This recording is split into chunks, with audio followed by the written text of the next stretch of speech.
Are you feeling superhero fatigue? Yes? So why'd you click here? I mean, I get that there isn't a year that goes by without at least 5 superhero movies, which is a considerable juxtaposition compared to where the genre was in the 90s. Hell, at this point, Spielberg is comparing the genre to the Western, in that it has a shelf life. Respectfully, I had to disagree, because superhero films are doing the one thing that the Western has not done: evolve. If you want proof, look no further than the MCU. Now let me take you back. I remember going to Best Buy to pick up my PS3 so I could play Grand Theft Auto 4 on the 2nd of May, 2008. And I remember that day because after picking up the console, we went to the movies to see what we thought was just gonna be another superhero movie. That was the day Iron Man came out. Now sure, the critical praise was abundant, in particular for the Phoenix-like comeback performance of Robert Downey Jr. But by this point, superhero films were still coming out often and in varying degrees of quality. So even with the praise this film was getting, really, what was going to make this film so damn special? Well, here we are now, and we're still feeling the impact started by that first movie. It's so easy for us now to treat the MCU as a creature comfort because we become so used to them being a reliable source of standout superhero escapism. It's easy to forget the substantial impact it's had on the way people perceive major tentpole action films. Let's take this time to contemplate what a tidal wave Marvel Studios has made on the cinematic climate. While some filmmakers like Kevin Smith, Quentin Tarantino, Robert Rodriguez, and hell, even Abbott and Costello all cultivated the idea of their respective films existing in a shared world, they never took it to the level that Marvel has. When they call it the Marvel Cinematic Universe, they literally mean it. It cannot be understated how unprecedented it is that one studio has devoted its entire catalog towards making a seemingly disparate array of films neatly fit into one whole universe. And what's more is that they've been able to maintain a consistent quality all throughout, ranging from movies that are just good old-fashioned entertainment to new cinematic milestones. Even on a lazy day, Marvel churns out better films than Michael Bay on his best day, if there is such a thing. Of course, the popular question is, which one of the ever-expanding list is the best? I could answer that question with a classic less to more segment, but then I'd run the risk of having to do the segment all over again once the next Marvel movie came out, and last I checked, they're releasing 2 to 3 per year. So instead, I'm going to give you a close examinations approach to each Marvel movie in chronological order. While yes, they can be construed as reviews, and I've already spoken at length about many of them in my regular reviews, I'm going to also reflect on the history of Marvel Studios and the cinematic climate around the time each movie was coming out. We've got a lot of movies to get through, so let's get started with our retrospect on the Marvel Cinematic Universe. Our marvelous retrospects, so to speak.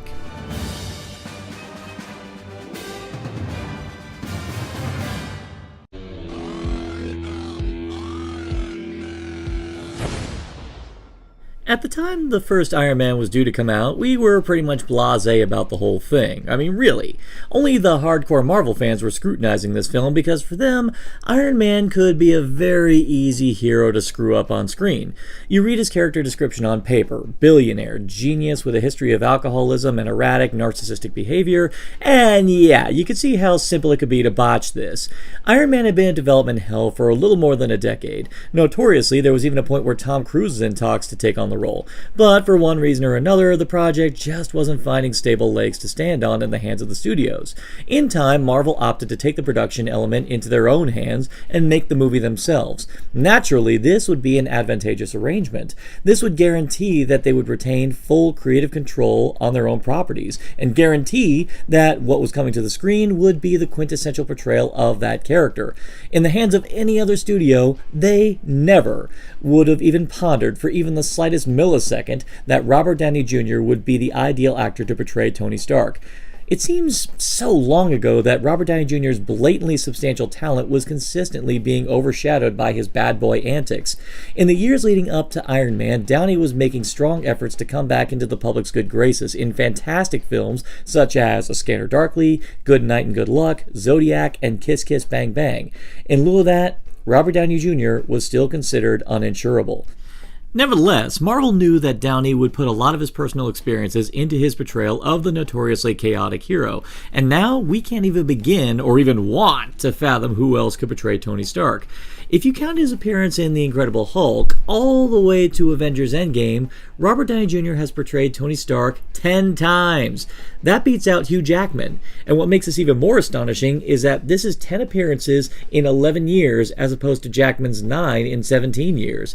Now, Robert Downey Jr. is widely considered to be one of the founding members of the MCU, and he has since made public appearances at conventions, events. He's even presented a young amputee with a new high-tech Iron Man themed prosthetic arm as Tony Stark, and all of it began from this movie.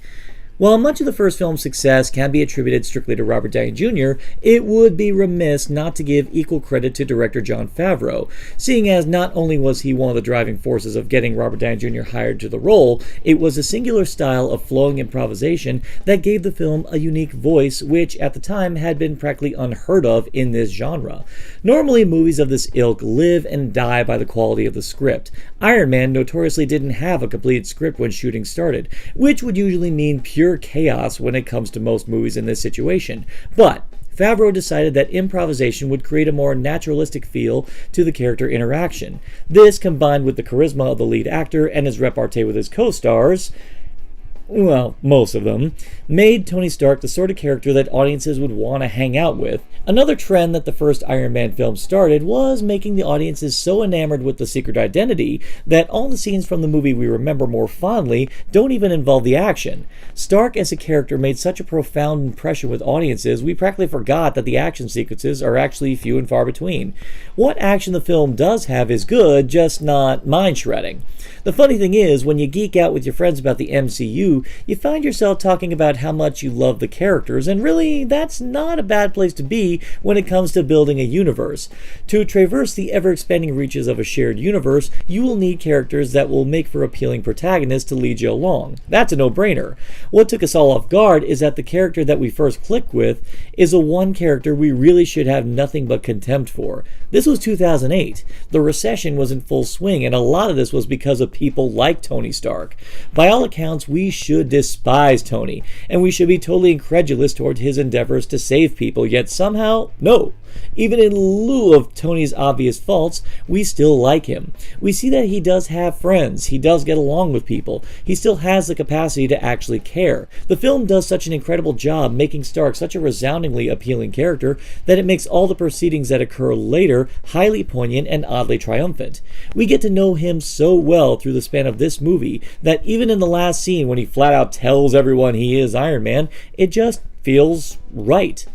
This was the tip-off that Marvel was going to take things a significantly different route in their future endeavors. And then there's Nick Fury, director of S.H.I.E.L.D. Well, what should have been a well-kept secret got leaked almost immediately, and we thought Samuel L. Jackson as Nick Fury was going to be the biggest surprise. No, the bigger surprise is what Fury had to say. When he said it, we blinked because, well, no way they're going to pull off that little feat. Are they?